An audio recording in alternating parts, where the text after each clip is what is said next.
인맥 관리가 바로 재테크다. 인맥을 통해 얻은 정보들을 잘 활용해야 한다.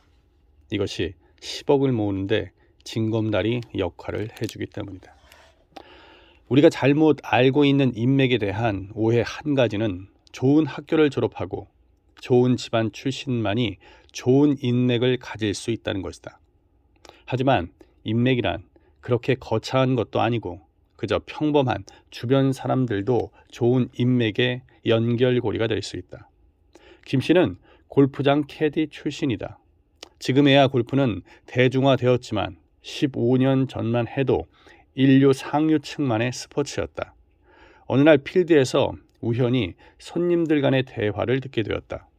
대화의 내용은 일산의 대화지구 개발에 관한 이야기였다.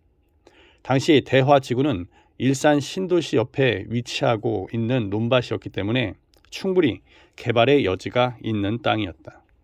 그녀는 이 정보를 어릴 적 친구인 안 씨의 부친에게 말해주었는데 당시 안 씨의 부친은 부동산업을 하고 있었다. 김 씨가 안 씨의 부친에게 정보를 준 까닭은 안 씨의 부친이 김 씨를 어릴 때부터 귀여워해 주었으며 그 당시 같은 교회를 다니고 있었기 때문이었다. 또한 김 씨의 부친과 안 씨의 부친은 모두 일산 근처의 행신리 토박이로 같은 교회의 장로였기 때문에 집안끼리도 서로 친한 사이였다. 안 씨의 부친은 김 씨의 정보를 듣고 대화지구의 땅에 투자해 큰 돈을 벌 수 있었다. 또한 고객들의 투자도 주선해 부수입도 많이 거둘 수 있었다. 이는 아주 사소한 인맥이 큰 힘을 발휘한 경우이다. 이처럼 신문이나 방송의 뉴스로 나오기도 전에 담당자들의 입을 통해 사석에서 흘러나오는 이야기들이 알짜배기인 경우가 많다. 인맥을 통해 얻는 이런 정보들을 잘 활용하는 것이 바로 10억을 모으는데 징검다리 역할을 해준다고 10억대 자산가들은 강조한다. 10억대 자산가의 인맥관리 노하우. 인맥관리에 있어서 요구되는 사항은 여러 가지가 있지만 내가 만나본 수십억 대의 자산가들이 가장 처음 전하는 말은 사람과 사람 간의 관계를 상업적으로 이용하지 말라는 것이다. 상업성이라고 하는 것은 인맥이 형성되면 자연스럽게 따라오는 것이기 때문에 조급하게 생각해서는 안 된다. 그런 조급한 마음은 10중 8구 오래가지 못한다. 최소한 깨끗하고 때묻지 않은 마음으로 인맥을 유지할 수 있어야 한다.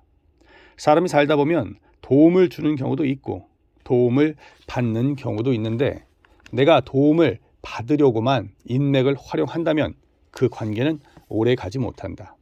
즉, 내가 먼저 베풀 줄 알아야 한다.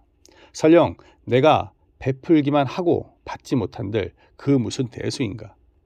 지인을 위해 도움이 되었다는 그 자체만으로도 얼마나 기쁘고 행복하며 가슴 벅찬 일인가 라고 생각해야 한다. 두 번째는 평생 인맥을 쌓으라고 강조한다. 좋은 인맥을 만드는 것은 하루아침에 되는 것이 아니고 긴 세월이 필요하기 때문이다.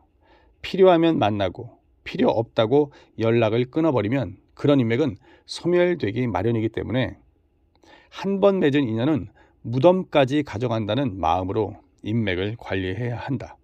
세 번째는 부지런하라고 충고한다.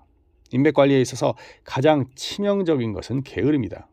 이 말은 인맥을 관리하는 최고의 비법이 바로 부지런함이라는 사실과 일맥상통한다. 서양 속담에 눈에서 멀어지면 마음에서도 멀어진다는데 사람인 이상 그럴 수밖에 없는 것이다. 이를 극복할 수 있는 방법으로 10억대 자산가들이 제시하는 해결책은 전화와 편지다.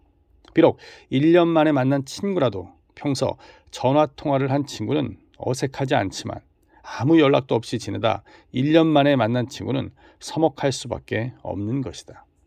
마지막으로 자신만의 인맥관리 시스템을 구축하라는 것이다. 예전에는 두꺼운 명함집을 여러 권 가지고 있는 것이 다양한 인맥의 과시였다.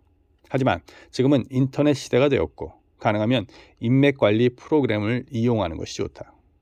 노무현 대통령도 국회의원 시절에 인맥 관리 프로그램을 직접 만들어 활용했다는 점을 명심하자.